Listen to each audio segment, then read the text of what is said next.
Thank you, Jamie Lula. That was wonderful. Love is my religion. And I want to wish you my own good morning this morning. I know you've heard that a couple of times, but I really am glad you're here with us. You may be aware that we are in the process of looking for a new part-time virtual music director.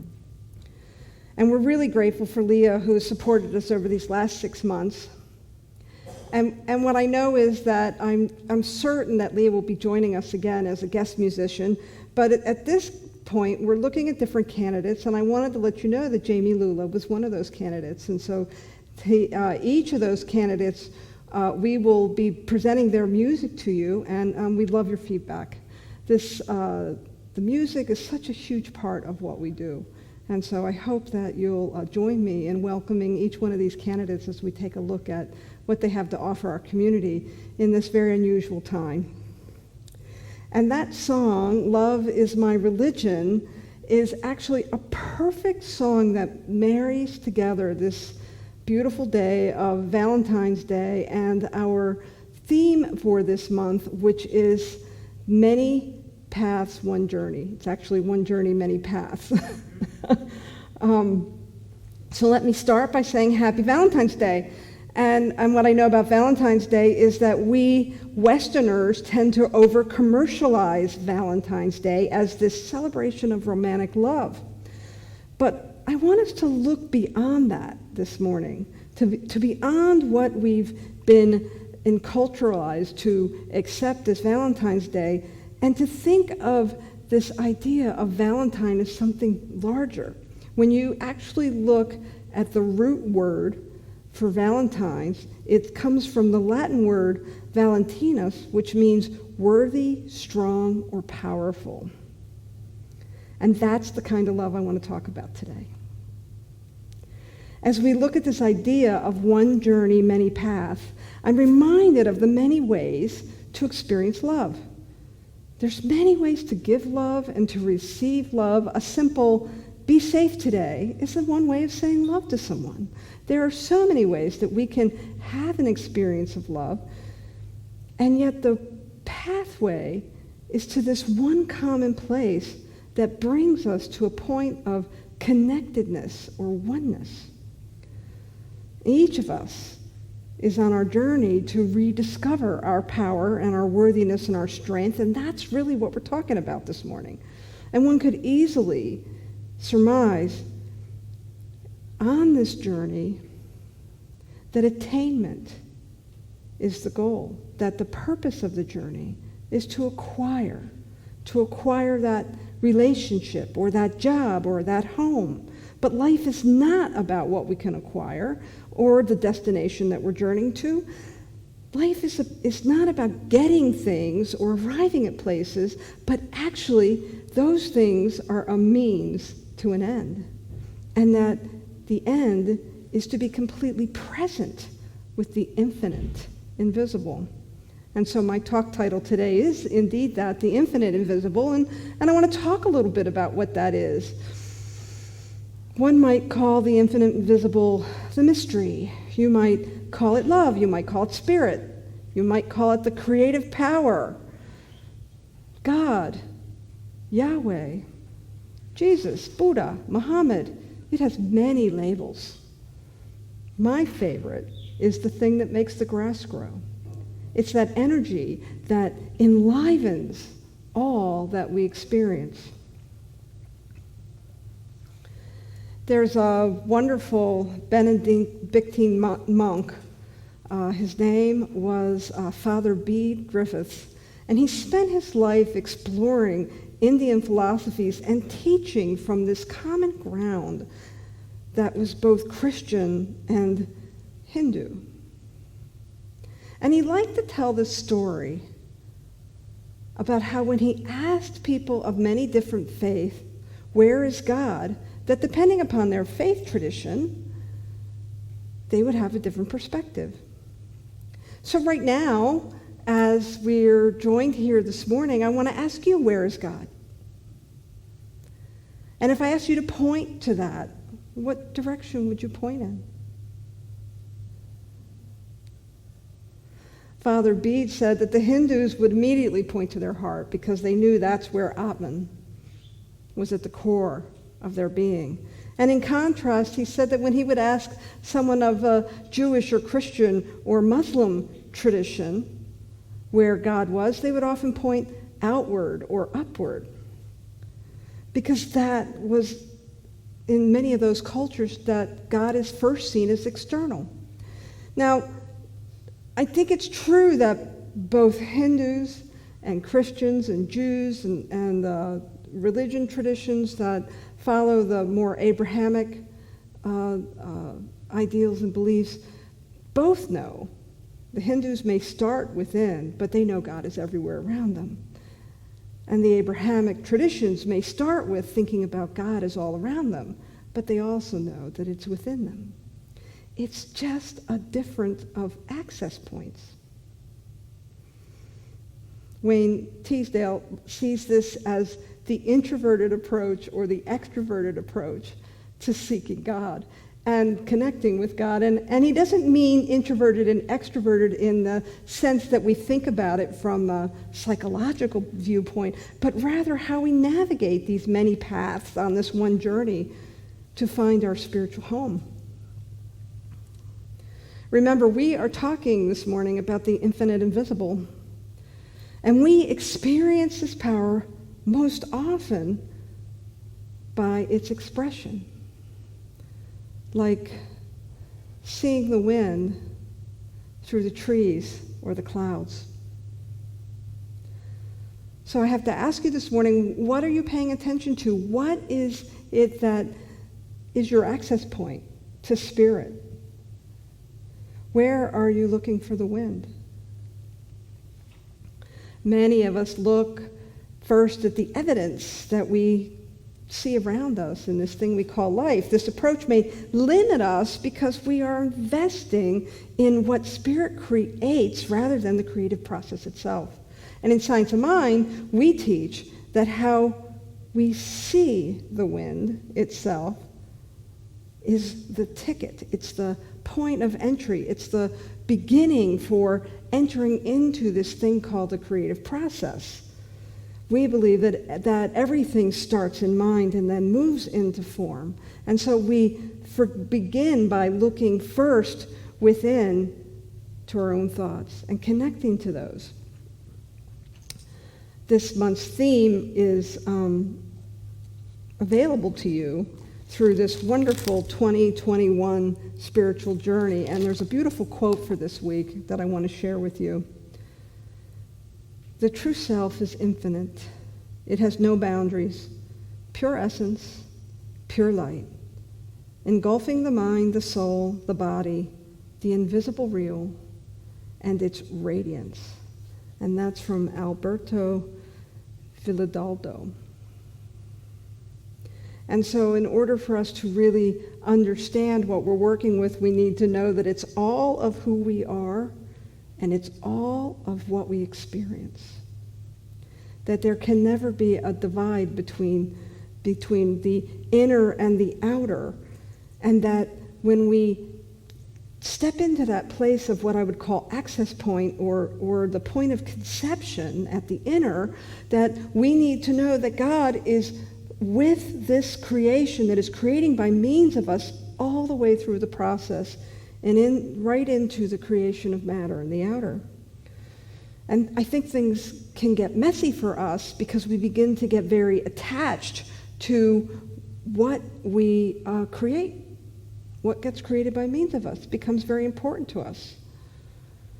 And it gets even messier when we begin to differentiate and start to create a hierarchy of creation and expression. My creation is better than your creation.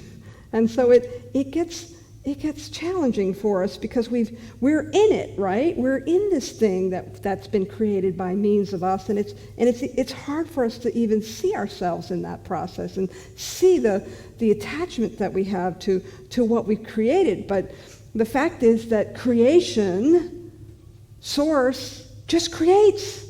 It doesn't have a dog in the hunt. It doesn't really mind what you want to create. It just wants to create by means of you. That's all it knows, is to pour itself into humanity and to give itself fully. And yet, the human experience seems to be this one where we get stuck in this duality, that there's God, and then there's us. There's creation, and then there's its creation, what it's created, and what has been experienced. But whatever approach we have to life, whatever way we see things, we need to understand that there is no true duality. It instead is this unitive experience that is one continuum of creation. And so if I start to get too attached to what I've created, I'm going to lose that perspective. And isn't that what happens to a lot of us? And it reminds me of this story. You may have heard it before, but I want to share it with you this morning. There was a farmer, and he had a beautiful stallion that won first prize in the county competition. And his neighbor came over to congratulate him. What an amazing honor for you to have the prize stallion in the county. And the farmer looked at him humbly and said, I don't know if it's good, and I don't know if it's bad. That night, the stallion broke free of its pen and ran off. And the next morning, the neighbor called him to commiserate with him, to say how awful it was that he lost his prize stallion, especially after just winning that wonderful award. And the farmer looked at him and said, I don't know if it's good, and I don't know if it's bad. The next day, the stallion returned, leading a herd of wild mares. So they gathered the mares up and into the corral, and the neighbor came over and he says, I can't believe the luck you have. Look at this. You have all these new horses. This is amazing. And the farmer looked at him and said, I don't know if it's good. I don't know if it's bad. And then the days that went forward, his son was helping him to break the wild mares, and one day the son was thrown from one of the mares and he broke his leg. And immediately the neighbor was back. Says, oh, how are you going to manage without your son? This is awful. How are you going to be able to do all the chores on the farm without the help of your son? And it'll take him so long to heal from this. The farmer looked at him, said, I don't know if it's good, and I don't know if it's bad. The next day, a group of soldiers was passing through the town, and they rounded up all the young men and forced them to the front where the war was raging. And many young men were taken from their homes. But the farmer's son had a broken leg, so he could not be taken to war. He could not walk. And it was at that point that the neighbor thought to himself, I don't know if it's good, I don't know if it's bad.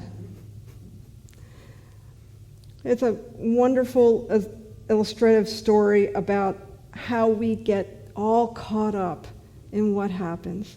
We immediately jump to some place, some perspective about that is, I have a friend who calls it awfulizing. We awfulize things, or we get too excited about things, or we ask a practitioner about this.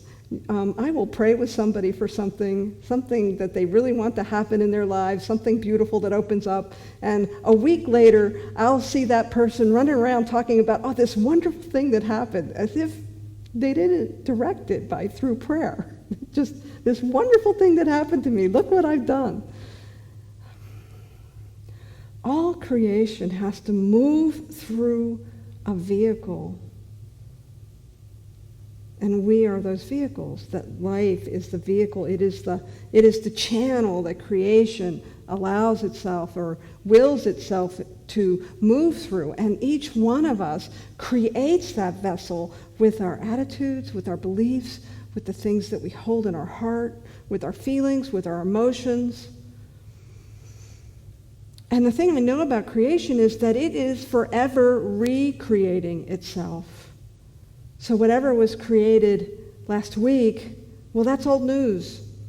So this infinite, invisible, this amazing life force wants to create again. So it's looking for those avenues. It's not hanging out with its creation, getting attached to it. It simply releases it once it's let go. That's why the last step of our spiritual mind treatment, that affirmative prayer process that we use, is called release, because we just let it go.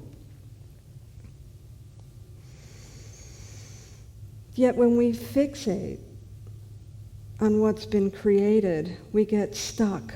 We get stuck in our relationship to life versus being attached or connected to that creative process, that infinite invisible that wants to move through us.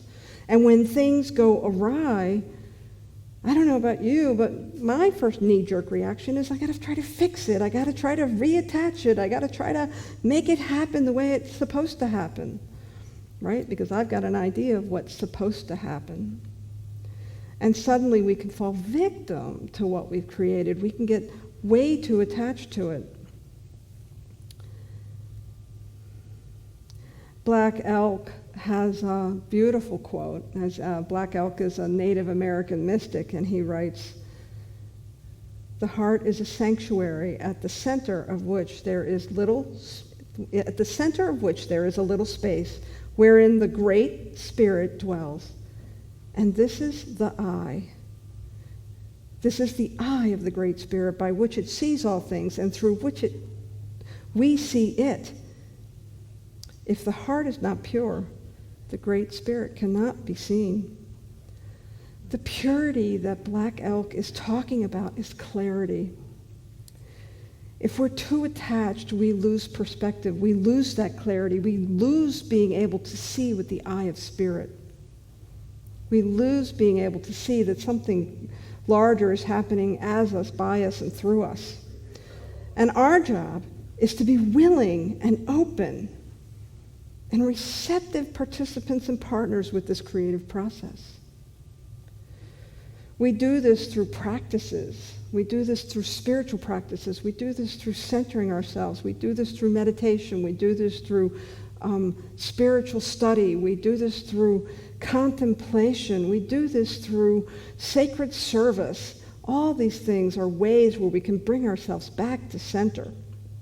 In our declarations of principle, Centers for Spiritual Living states, we believe in the direct revelation of truth through our intuitive and spiritual nature, and that anyone may become a revealer of truth who lives in close contact with the indwelling God. So here we're talking about oneness.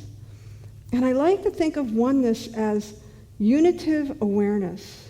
I think the go-to, the thing that we are domesticated with in our cultures is this dualistic awareness. But if we can bring ourselves to the single eye way of seeing and unitive awareness, well, then we can see everything as an individuated expression of oneness. And I mean everything. This last week, we saw Congress divided once again, and many of us were disappointed and many of us were pleased. I had my own preferences for an outcome. But I know that there is something larger that is happening. There is something bigger that is coming forward. And so I trust the laws of cause and effect. I trust that something is giving way here. And whether I was pleased or displeased by the results of the trial, I can honestly say, I don't know if it's good, and I don't know if it's bad. For now, what I can say is things are changing rapidly, that there's a lot of breakdown happening in our society, that things are falling apart, and the evidence of that is greater and greater with each passing day. And what I know is that breakdowns give segues to breakthroughs. I know I've experienced it personally. I'm sure you have too. And so right now, as we move through all these changes that are going on, we need to watch our emotional balance, or imbalance, actually. And if you find yourself in one of those places of emotional imbalance, well, then it's time to get centered again. It's time to decide what it is you want, Spirit, what you want that invisible infinite to move in as and through you as. And when we recenter ourselves, we can ask ourselves some really important questions. What is it that we want? And do we have the strength to use the power we have at hand to create our worthiness and to have that out picture all around us? Our worthiness as individuals, our worthiness as humanity. To be, as the Latin root of Valentine's means, Valentinus. So today, my invitation to you is to recognize that life requires both agreement and participation, that you can no longer be a spectator, and that I invite you to now ask yourself, what brings you joy? What inspires you? What brings you that beautiful feeling of possibility and energizes your body temple? Dr. Holmes advises us to prepare for our demonstration. So what is the one thing that you can do today to prepare for your demonstration? Where do you need to create space in your thinking, your beliefs, or your daily life to cultivate and to nurture your awareness of the infinite invisible as your guide, as your partner, and as the beloved source? Find that one thing and do it with your whole heart and do it with love. Bring your intention and your passion to it, and it will guide you to your next step, which will then guide you to that next step, which will then guide you to that next step again. So friends, I want to invite you into prayer this morning. Prayer for a greater revelation of that unitive awareness and the infinite invisible that is moving through us, as us, and by us always. And so taking a deep breath, we allow ourselves to be centered in that place within our heart and our mind, that place that knows no opposite, that place that is pure power, pure love, pure beauty, pure freedom. And in this place of unitive consciousness, knowing that we are all connected, that there is no place that God is not, that every place I look out in the world, I must see God. I must see myself. And as we bring our attention to that powerful point of creative process that is moving in us all the time, I know that each one raises their awareness, that they move their attention from whatever it is that might be disrupting that attention and infuses it with passion and intention. That we pay attention to the things that inspire us, that we open our hearts to those places where we feel energized. And that we don't shut our hearts down to the obstacles, that instead we love them too. Not to give them power, but to allow love to dissolve anything that stands between us and our intention. And so I know in this moment of clarity, as I speak this word, I speak it for each one. I speak it for myself. I speak it for our community. I speak it for our state. I speak it for these United States. I speak it for this world. For indeed, there is an infinite invisible that is moving in as and through all life. And so today I make the decision to decide what it's mine to do and to be intentional with what it is I want to experience in the world. And I allow myself to be all in so that each step that I take is in the direction of my heart's desire. And I know that the heart's desire is a desire that comes from that power of oneness, that place of unitive awareness where I and love are one. It is with a grateful and humbled heart that I speak this word. I know that it is lifted up and carried by the law, and that each one is empowered by the self-givingness of that divine source that is forever moving through us. I give great thanks for this. And together we anchor this in that same power by saying, and so it is.